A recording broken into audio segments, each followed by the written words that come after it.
అబ్బో ఇక్కడ కేజీ చీరలు కొంటే అర కేజీ చీరలు ఫ్రీ అంట. మంగళ్య షాపింగ్ మాల్ కేజీల్లో సేల్, టన్నుల్లో ఆనందం. విజయవాడలో కృష్ణలంక సీఐ నాగరాజు వేధింపులు తట్టుకోలేక ఆత్మహత్య చేసుకున్న క్రాంతి కుమార్ కుటుంబానికి వైఎస్ఆర్సీపీ అండగా నిలిచింది. ఇటీవల క్రాంతి కుమార్ కుటుంబాన్ని పరామర్శించిన వైఎస్ జగన్ అండగా ఉంటామని భరోసా ఇచ్చారు. అధినేత ఆదేశాల మేరకు ఇవాళ ఆయన కుటుంబాన్ని పరామర్శించిన వైఎస్ఆర్సీపీ నేతలు 10 లక్షల రూపాయల ఆర్థిక సాయాన్ని అందజేశారు. పార్టీ నేతలు దేవినేని అవినాష్, మొండితోక జగన్మోహన్ రావు, టీజేఆర్ సుధాకర్ బాబు, మాజీ ఎంపీ నందిగం సురేష్ సహా పలువురు నేతలు 10 లక్షల చెక్ను బాధిత కుటుంబానికి అందజేశారు. ఇక చంద్రబాబు ప్రభుత్వం దుర్మార్గంగా వ్యవహరిస్తోందని వైఎస్ఆర్సీపీ నేతలు ఫైర్ అయ్యారు. చనిపోతున్నాను అని చెప్పాడు. అసలు మీ పోలీసు యంత్రాంగం ఎటు తీసుకుపోతుందో మిమ్మల్ని తెలుసా ఉందా? రాములు నాయక్ తెనాల్లో దళిత యువకుల్ని నా రోడ్డు మీద పడేసి నానా బీభత్సంగా కొట్టినటువంటి వ్యక్తి ఎటువంటి కేసులో దొరికిపోయాడు. అలాగే ఇంకో పల్నాడులో ఇంకొక సర్కిల్ ఇన్స్పెక్టర్ని కూడా డిస్మిస్ చేశారు. అంటే పోలీసు యంత్రాంగం గతి తప్పుతూ ఉంది, గాడి తప్పుతూ ఉంది, వాళ్ళు ఇష్టానుసారం ప్రవర్తిస్తున్నారని ఇప్పటికైనా ప్రభుత్వం గ్రహించిందా లేదా అని చెప్పని అడుగుతా ఉన్నాం. రాష్ట్రంలో అరాచకాలు విపరీతంగా పెరిగిపోతూ ఉన్నాయి. సామాన్యుడు బతికేటటువంటి పరిస్థితి లేదు. మహిళలకి, మరీ ముఖ్యంగా దళితులకి, మహిళలకి రక్షణ లేకుండా పోయింది. నిన్నే చూసాం మనం గుంటూరు నడి రోడ్డు మీద వివస్త్రతను చేసి తెలుగుదేశానికి సంబంధించి ఒక కీలక నేత 15వ తారీఖు రాత్రి ఈ రకమైనటువంటి బహిరంగంగా మహిళ మీద దాడులు చేస్తే తెలుగుదేశం వాళ్ళు ఏంటి చట్టం ఎవరికి చుట్టమైపోయింది? పోలీస్ యంత్రాంగం ఏం చేస్తూ ఉంది? డీజీపీ గారు ఏం చేస్తూ ఉన్నారు? డీజీపీ గారు ఉండేటటువంటి జిల్లానే కదా అది. అలాగే కావలిలో ఒక గిరిజన మహిళని వ్యవస్థితం చేసి కొట్టారు. ఈరోజు లేటెస్ట్గా ఈరోజు బద్వేల్లో ఒక వయసు మళ్ళినటువంటి ముసలావిడి మీద తెలుగుదేశం నేతల దౌర్జన్యం చేస్తూ ఉన్నారు. ఎవరికి చెప్పుకుంటారు? పోలీస్ స్టేషన్కి పోతే బాధితుల మీదే కేసులు పెడుతున్నారు. ఇలాంటి పరిస్థితిలో ఆంధ్రప్రదేశ్లో రెడ్ బుక్ రాజ్యాంగం అంటే పోలీసు రాజ్యాంగం, అరాచకాల రాజ్యాంగం, అరాచకాల ప్రభుత్వం అని చెప్పని మనకి క్లియర్గా అర్థమవుతుంది జరుగుతున్నటువంటి సంఘటనలు బట్టి. దాన్ని మసిపూసి మారేడుకాయ చేసి వైఎస్ఆర్ కాంగ్రెస్ పార్టీని నిన్న గుడివాడ వచ్చారు చంద్రబాబు నాయుడు గారు. గొడ్డల పార్టీ గొడ్డల పార్టీ గొడ్డల పార్టీ అని అంటారు. ఏంటి గొడ్డల పార్టీ?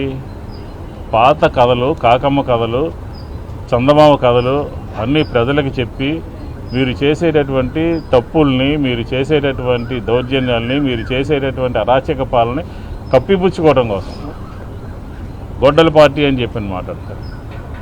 గొడ్డల పార్టీ వద్దే వద్దు అని అంటున్నారు. గొడ్డల పార్టీ వద్దే వద్దని చెప్పి నేను చెప్తే సరిపోయిందా? ప్రజలు ఏమనుకుంటా ఉన్నారు నీ పరిపాలన గురించి? ప్రజలు ఏం మాట్లాడుతూ ఉన్నారు నీ పరిపాలన గురించి? నువ్వు ఇచ్చినటువంటి హామీల్ని ఎగ్గొట్టావు అని చెప్పని, సంక్షేమం లేదు అని చెప్పని, జగన్మోహన్ రెడ్డి గారి పరిపాలన నీకన్నా 100 రెట్లు బెటర్ అని చెప్పని మేమంటాం కాదు, మీ తెలుగుదేశానికి సంబంధించినటువంటి లీడర్లే, నాయకులే సోషల్ మీడియాలో పెడతా ఉన్నారు. అలా పెట్టాడని చెప్పి నిన్న నూజివీడు నియోజకవర్గంలో ఉన్నటువంటి తెలుగుదేశానికి ఐటీడీపీకి సంబంధించినటువంటి ఒక దళిత మణికుమార్ అని చెప్పనే ఒక లీడర్ని దౌర్జన్యంగా కారుతో గుద్దిచ్చి కాళ్ళు ఇరగొట్టారని అంటే అసలు ప్రభుత్వం ఉందా? పోలీస్ యంత్రాంగం ఉందా?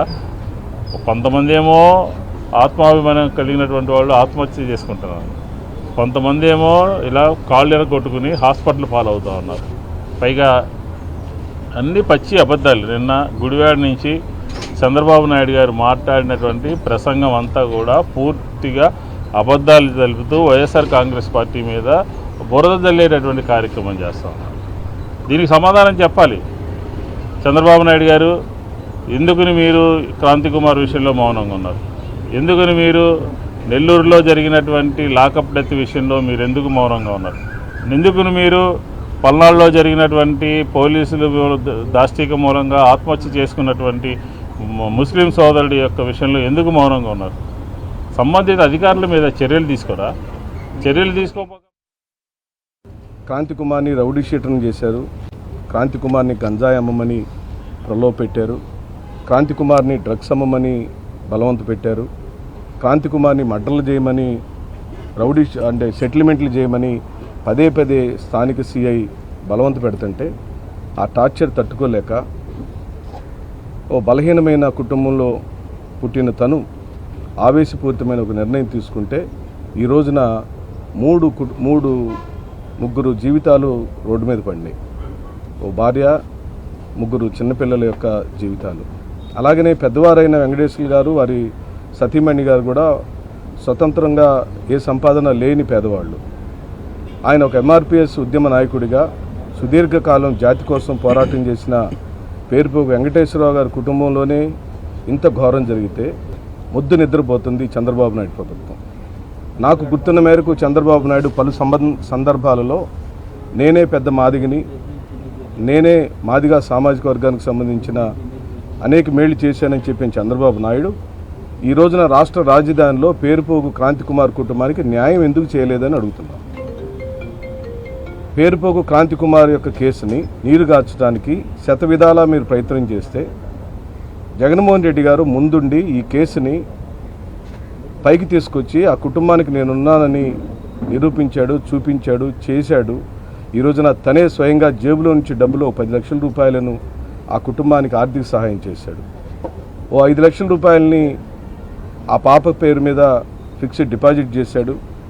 ఇద్దరు కుమారులకి చెరొక 2.5 లక్షల రూపాయలు ఫిక్స్డ్ డిపాజిట్లు చేసి 10 లక్షల రూపాయల ధనాన్ని జగన్మోహన్ రెడ్డి గారి జేబులో నుంచి, జగన్మోహన్ రెడ్డి గారి యొక్క సొంత డబ్బులను ఆ కుటుంబానికి సహాయం చేశాడు. నువ్వేం చేసావు చంద్రబాబు నాయుడు అని అడుగుతున్నావు.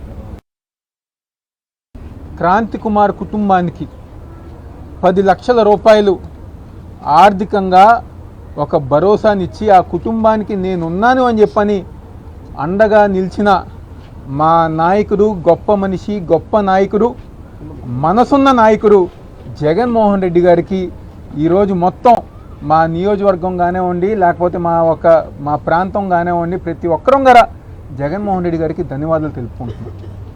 నిజంగా జగన్మోహన్ రెడ్డి గారి లాంటి మనస్తత్వం, ఎవరైనా ఏదైనా కష్టం ఉంది అంటే ఇందాకే పెద్దలు సురేష్ గారు చెప్పినట్టుగా చలించిపోయి ఆ కుటుంబానికి, ఆ వ్యక్తులకి న్యాయం చేయాలి, న్యాయంగా నిలబడాలి అని చెప్పనే ఒక మంచి మనస్తత్వం ఉన్న నాయకుడు వైఎస్ జగన్మోహన్ రెడ్డి గారు. కేవలం ఆర్థిక సాయం చేస్తమే కాదు, ఆ రోజు ఇంటికి వచ్చినప్పుడు క్రాంతి కుమార్ ఒక చిన్న కొడుకు ఆరోగ్యంగా ఇబ్బంది పడుతున్నారని చెప్పని తెలియంగానే జగన్మోహన్ రెడ్డి గారు వెంటనే ఎవరైతే పార్టీలో ఉన్న వైద్య విభాగం చూసి హరికృష్ణ గారితో మాట్లాడి ఆ అబ్బాయికి ఏ కష్టం రాకుండా ప్రతి ఒక్కటి గారా పార్టీయే మనమే సొంతంగా చూసుకుందామని చెప్పనే విధంగా జగన్మోహన్ రెడ్డి గారు ఆదేశాలు ఇచ్చారు. మరిన్ని అప్డేట్స్ కోసం ఛానల్ ను సబ్స్క్రైబ్ చేయండి. నోటిఫికేషన్స్ కోసం బెల్ ఐకాన్ పై క్లిక్ చేయండి.